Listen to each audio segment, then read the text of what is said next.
So, Donald Trump, who, let me remind you, ran as the law and order candidate, is now explicitly endorsing lawlessness, at least at the international level, because his administration has essentially declared that Israel is above the law, because all of the illegal settlements that they've been building and continue to build in the West Bank aren't actually illegal according to the United States, in spite of what international law says.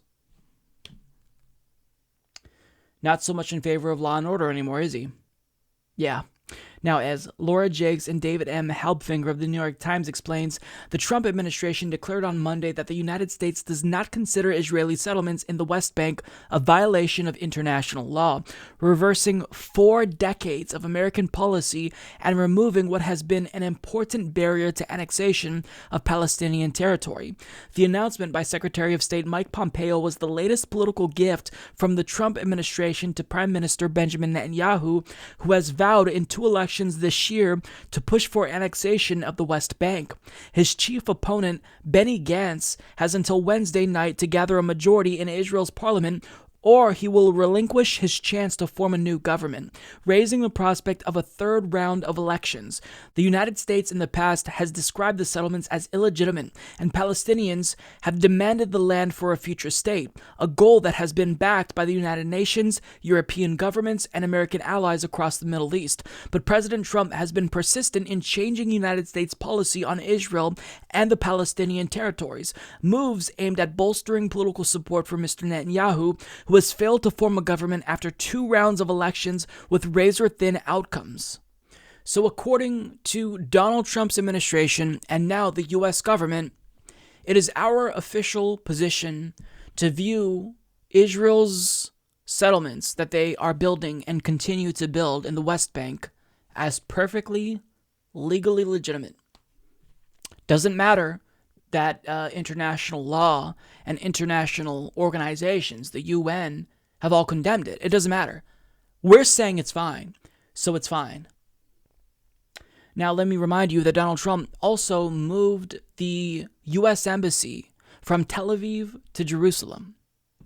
That is a territory that is disputed. Both Israel and Palestine view Jerusalem as their capital. But Trump decided to fan the flames even further and say, you know what, fuck it. I don't actually want a 2-state solution. Let's just go ahead and draw a line in the sand right here. We're with Israel. Fuck the Palestinians. That's what his stance towards this issue has been. And it's absolutely disgusting. Also, what he's trying to do here is, in the event there is a 3rd election that's called, if Benny Gantz can't actually form a government, he's giving Netanyahu a political gift. He's allowing Netanyahu to say, look at all the things that I've managed to accomplish as prime minister. I got the U.S. president to not only move the U.S. embassy from Tel Aviv to Jerusalem, recognizing Jerusalem as our rightful capital, but on top of that, he is going to allow us to build more settlements with no condemnation. In fact, he's saying that they're legal in spite of what international law says. The other party can't deliver that for you, but I can. That's what Donald Trump is trying to do. It's sickening. Now, what this is Donald Trump throwing red meat to his base in the process, because we all know he's going to brag about him being an ally to Israel, and he's going to hope that this helps him politically. Now, Bernie Sanders called it out in, I think, a phenomenal and strong way, saying Israeli settlements in occupied territory are illegal. This is clear from international law and multiple United Nations resolutions.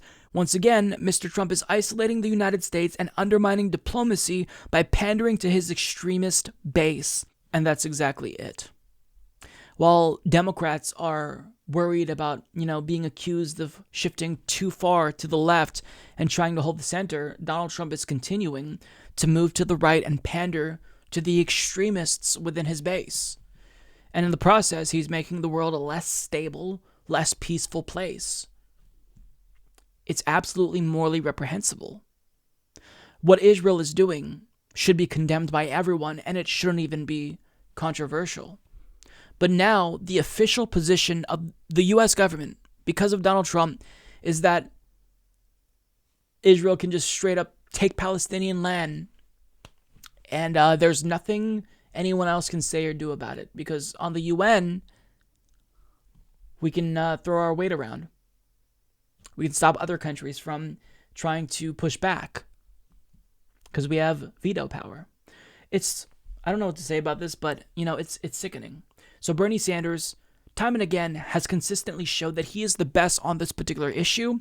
Now, when I say the best, don't confuse that for saying that he's perfect, because I've been critical of Bernie Sanders as well. In fact, I tweeted about him just last week because I wanted to persuade him to not both sides the situation, because we need to recognize that when it comes to Israel-Palestine, there is a power imbalance here, and we have to acknowledge that. Like, the onus for peace is on Israel. They can end the occupation and end this dispute once and for all.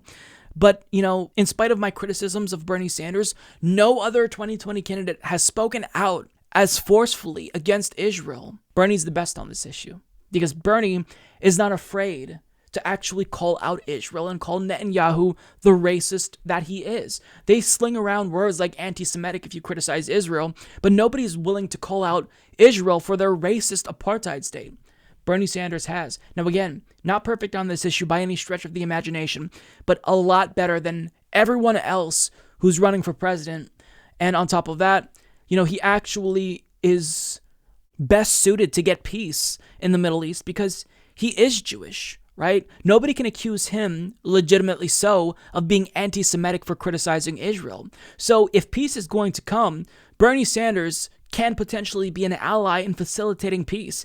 But we do have to push Bernie Sanders to be open to the idea of a one-state solution and acknowledge the reality of, the fact that the two-state solution is probably just dead at this point. I mean, it's a nice little talking point that people like to use. It's a nice little fence-sitting position.